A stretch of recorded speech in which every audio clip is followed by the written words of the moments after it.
Hello बच्चों, आप लोग कैसे हैं? आई होप आप लोग अच्छे होंगे। चलिए आज का क्लास शुरू करते हैं। आज हम जंतुओं में पोषण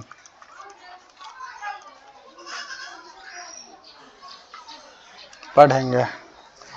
पिछले क्लास में हमने पढ़ा था, क्लास 10th है ये।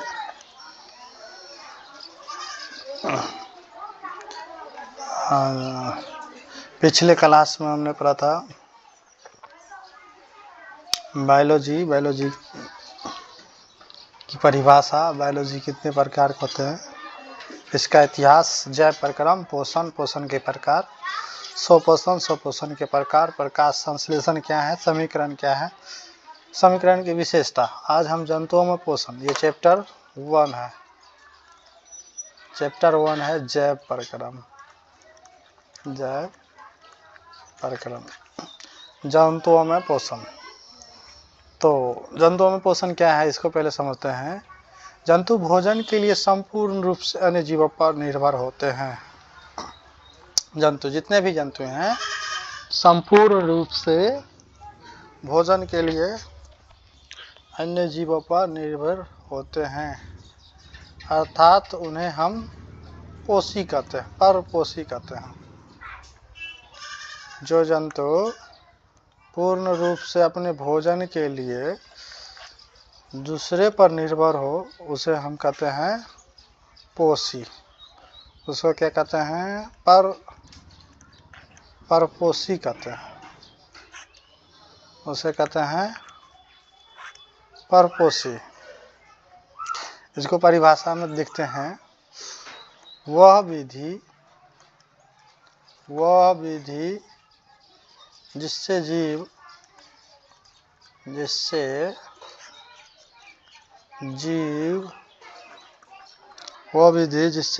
अपना भोजन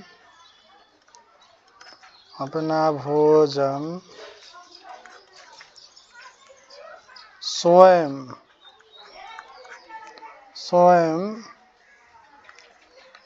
संश्लेषित नहीं करते हैं, उसे परपोषी जंतु कहते हैं, परपोषी कहते हैं। अब हम गांव देहात की भाषा में भी समझ सकते हैं कि परपोषी यानी कि गांव देहात की भाषा में जिन्हें हम कहते हैं परचट्टा आदमी जो होता है, यानी कि वो परपोषी है, अपना खुद बना के नहीं खाएगा, दूसरे के छीन उछड़ के खाने वाले व्यक्ति को ही कहते हैं परचट्टा, यानी कि परपोषी। परपोषी जो होता है वो अपना भोजन स्वयं नहीं बनाता है, खुद नहीं बनाता है, दूसरे पर निर्भर रहता है, पेड़ पौधे से खाता है, जंतु से खाता है। इसीलिए मनुष्य भी एक तरह से परचट्टा है, परचट्टा आदमी है। मनुष्य हो गया, जैसे परपोषी जंतु जो हो गया, मनुष्य हो गया, मेढक हो गया, गाय हो गया, भैंस हो गया, बकरी हो गया, बहुत सारी है ये सभी अपना भोजन स्वयं नहीं बनाएंगे, या तो पेड़ पौधा से लेंगे या जंतु से भी मांस मछली हो गया, मीट के रूप में कुछ खाते हैं। गाय हो गया तो गाय घास खाती है, वो भी पेड़ पौधा खाती है, इसीलिए वो ये सभी जो दूसरे पर ही निर्भर रहते हैं। परपोषी 3 प्रकार के होते हैं। ये इसका प्रकार 3 है। ये 3 प्रकार के होते हैं। ये 3 प्रकार के होते हैं। इसका प्रकार 3 होता है। पहला है परजीवी। परजीवी और मृतजीवी, मृतजीवी और प्राणिसम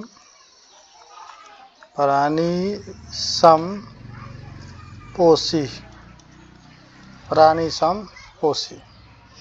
यानी कि इस परपोषी को हम 3 भागों में बांटे हैं, परजीवी, मृतजीवी और प्राणिसम पोषी। तो ये एक तरह से हमारे गांव देहात की भाषा में इसको कहते हैं परचट या और भी दूसरा शब्द हो सकता है, जैसे कि पेट पोसा। एकदम राइट, पेट पोसा जो होता है इसी कैटेगरी में आता है। खुद तो बनाता नहीं, खुद तो काम करता नहीं है, बनाया जाएगा घर पे और खटाक से खा के घूमने लगेगा। यही है पर पोषी। तो परपोषी समझ गए। अब इसका प्रकार हम देखते हैं परजीवी। इन्हीं को हम 3 भागों में बांटे हैं, तो एक एक करके सभी को देखते हैं। ये क्या है? परजीवी,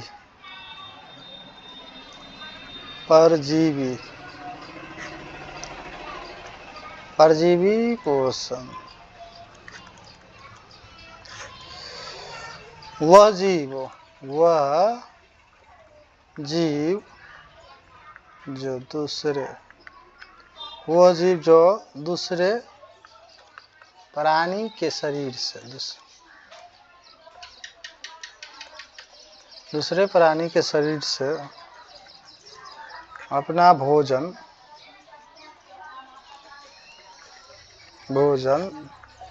प्राप्त करता हो, उसे परजीवी पोषण कहते हैं। अब देखें, परजीवी पोषण वे है जो अपना भोजन किसी दूसरे शरीर से प्राप्त करता है। अब दूसरे के शरीर से प्राप्त करने वाले जितने भी जीव होंगे वो सभी परजीवी होंगे। जैसे कवक जो है वो अपना भोजन किसी दूसरे के शरीर से भोजन प्राप्त करता है। जीवाणु अब जीवाणु है, किसी शरीर के अंदर रहता है वो जीवाणु, और धीरे धीरे उनका वहीं से पोषक तत्व ग्रहण करता है और जीवित रहता है। अमरबेल ये एक पौधा है।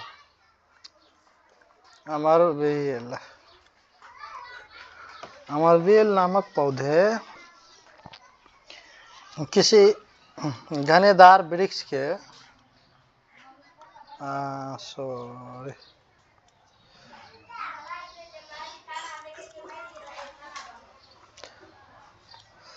घनेदार वृक्ष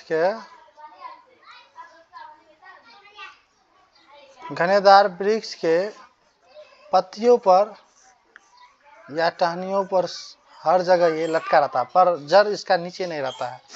ये इन वृक्षों के शरीर से अपना भोजन प्राप्त करते हैं, इसीलिए यह परजीवी है। अपना भोजन खुद नहीं, किसी दूसरे जीव के शरीर से, दूसरे जीव यानी कि ये एक प्रकार का जीव ही है, ये अपना भोजन इन जीवों से, इन पौधे के शरीर से ये अमरबेल अपना भोजन ग्रहण करते हैं, इसीलिए अमरबेल परजीवी पौधा हो गया। उसके बाद देखें गोल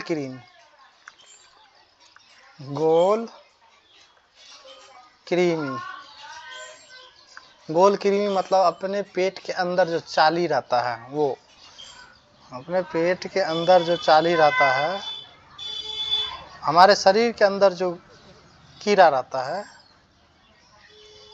हमारे शरीर के अंदर जो छोटा छोटा कीड़ा रहता है पेट के अंदर, वही है गोल कृमि। वो हमारे पोषक तत्व को ग्रहण करता है हमारे शरीर से और जीवित रहता है। इसके बाद है Entamoeba, malaria.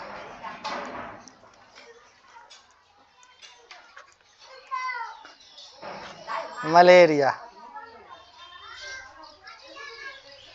Malaria malaria जो होता है ये एक प्रकार का मच्छर है। मच्छर, मलेरिया में भी मच्छर होता है जो कि हर जीव या जंतु से अपना खून चूस के पोषक तत्व ग्रहण करते हैं, और बहुत सारा है ETC। तो परजीवी उसे कहेंगे जो अपना भोजन किसी दूसरे जीव के शरीर से लेता हो, शरीर से किसी दूसरे जीव के शरीर से लेता हो, उसे परजीवी पोषण कहेंगे। तो उदाहरण भी समझ गए होंगे। अब मृत जीवी, मृत जीवी समझते हैं। मृत जीवी, मृत जीवी पोषण, मृत जीवी पोषण।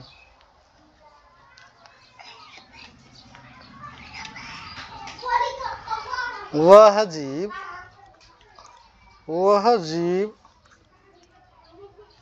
जो मृत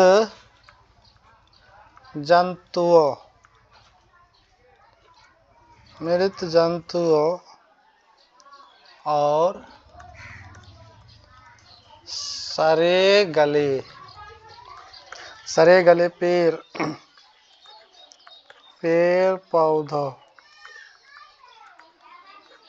पौधे से प्राप्त करता हो, उसे मृत जीवी पोषण कहते हैं। वो जीव जो मृत जंतु और सड़े गले पेड़ पौधे से प्राप्त करते हैं उसे मृत जीवी जंतु कहते हैं। यानी कि पेड़ पौधा या जंतु के शरीर जो मर जाता है उनसे जो अपना भोजन प्राप्त करता है वो जीव मृत जीव जंतु होते हैं। जैसे बैक्टीरिया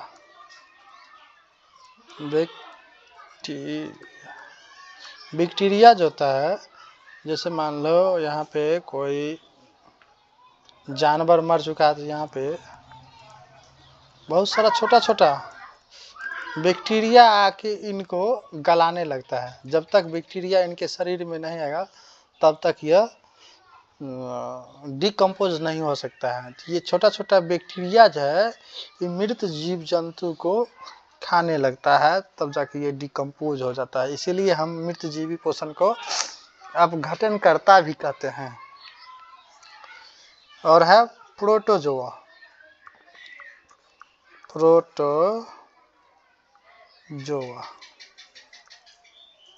ये सभी अपना भोजन मृत जीव जंतु या सड़े गले पेड़ पौधे से भोजन प्राप्त करने वाले जीव जो होते हैं।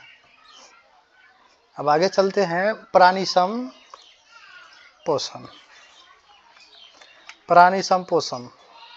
और लास्ट में हम इन तीनों का अंतर भी देख लेंगे कि मेन अंतर क्या है। प्राणी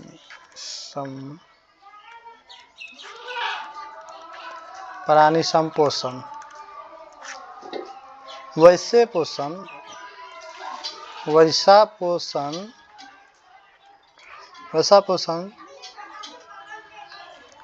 जिसमें जीव अपना भोजन ठोस या तरल के रूप में, यहाँ पे एक ही बार में लिख दिया है, ठोस या तरल के रूप में ग्रहण करते हैं उसे प्राणी संपोषण कहते हैं। तो ठोस या तरल के रूप में जो जीव अपना भोजन ग्रहण करेंगे उसे हम कहेंगे प्राणी संपोषण। जैसे मनुष्य,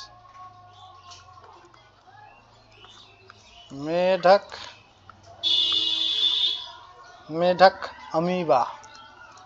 देखिए अमीबा एक कोशिकीय जीव है, लेकिन यह प्राणी संपोषण में आता है। ये ठोस या तरल रूप में, दोनों रूप में ये भोजन ग्रहण करते हैं। इसके बाद मेढक हो गया आदि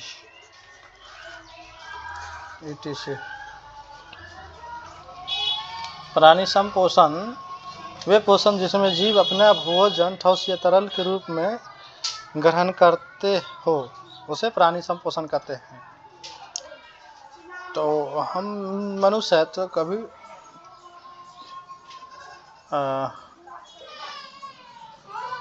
कभी ठोस या कभी तरल के रूप में भी भोजन ग्रहण करते हैं। जैसे ठोस के रूप में मान लीजिए चावल खाना, चावल दाल, और ये ठोस के रूप में हो गया चावल दाल,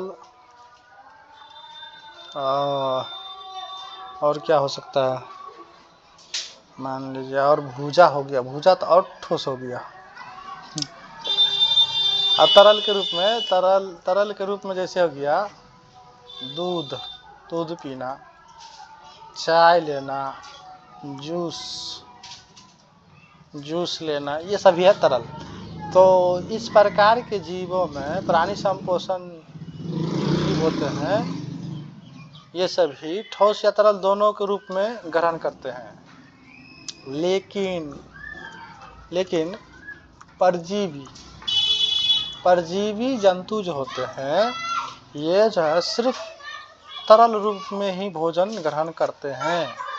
मृत जीवी जो होते हैं, मृत जीवी जंतु भी तरल रूप में ही भोजन ग्रहण करते हैं। ये सब जीव ठोस रूप में नहीं ग्रहण करते हैं, ठोस रूप में ग्रहण नहीं करते हैं। इसलिए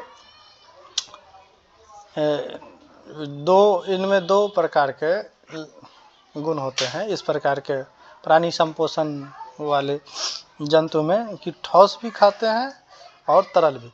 इसमें ओनली जो है सो तरल रूप में ही भोजन ग्रहण करेंगे मृत जीवी भी। तो अब इसके बाद हम चलते हैं अमीबा के बारे में।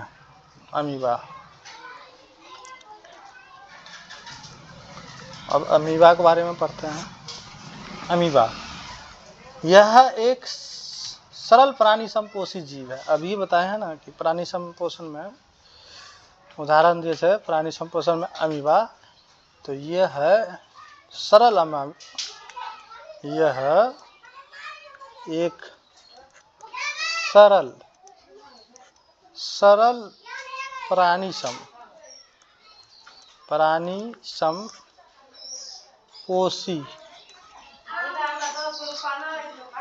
जीव है। दूसरा नंबर यह क्या है, मृदु जलीय, मतलब मृदु जल में रहने वाला है। मरा हुआ जल, एक तरह से मान लीजिए मरा हुआ जल में रहता है अमीबा।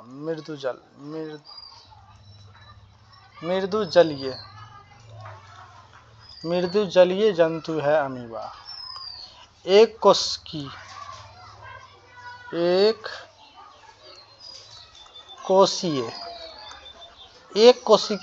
कोशीय जीव है, यानी कि एक कोशिका वाला जीव है, तथा अनिश्चित आकार वाला अनिश्चित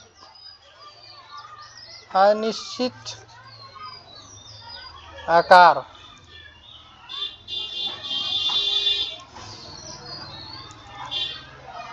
अनिश्चित आकार का प्राणी है। अनिश्चित आकार का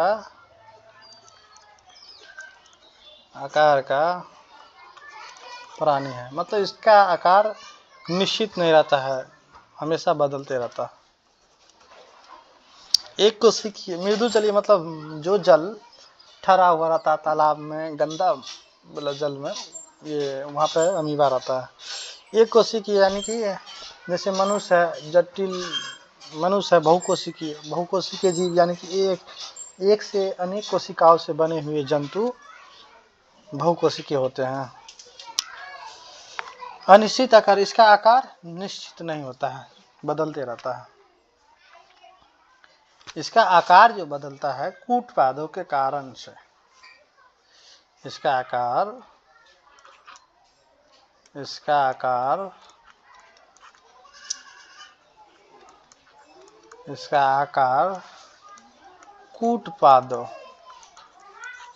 कूटपादों के बनने और बिगड़ने से बनता है। इसका आकार जो बनता है कूटपादों के बनने और बिगड़ने से बनता है। इसका मेन कारण यही है कूटपाद से ही उसका आकार बनता है और बिगड़ता है। कूटपाद की मदद से, 4 नंबर, कूटपादों की मदद से भोजन ग्रहण करता है। अमीबा भोजन जो ग्रहण करता है कूटपादों की मदद से, अमीबा भोजन ग्रहण करता है कूटपादों की मदद से। इसका भोजन जो होगा, इसका भोजन है शैवाल,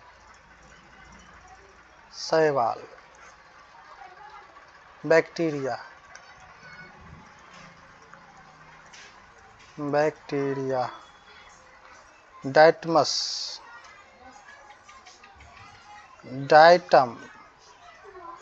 डाइटम, मृत कार्बनिक पदार्थ,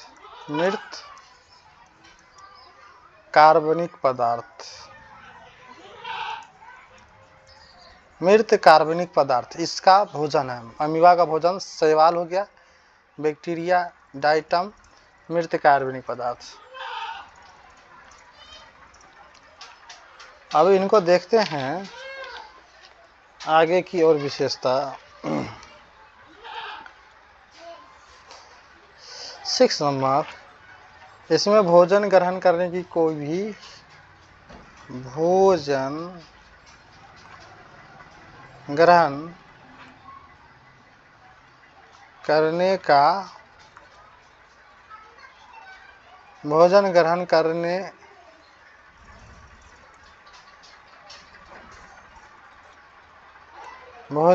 करने के लिए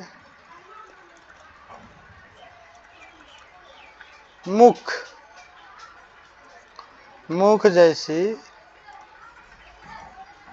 कोई विशेष रचना नहीं होती है।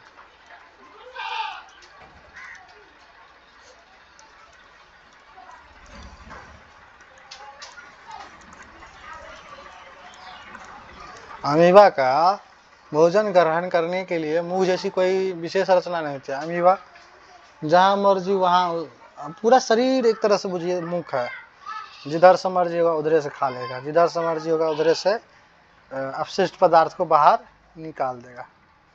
तो यह शरीर के किसी भी भाग से स्थान को भोजन को ग्रहण कर सकता है। अमीबा शरीर के किसी भी स्थान से, 7 नंबर, अमीबा शरीर के किसी भी स्थान से भोजन ग्रहण कर सकता है।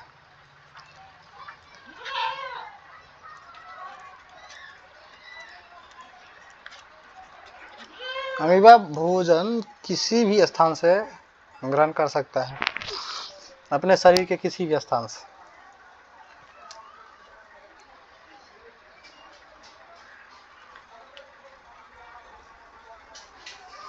अब हम देखते हैं कि अमीबा भोजन कैसे करता है। अमीबा भोजन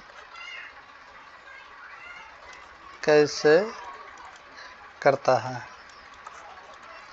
देखिए पहले चित्र से हम देखते हैं, उसके बाद लिख देते हैं। क्या करता है अमीबा तो आकार अनिश्चित होता है। मान लीजिए ये अमीबा है,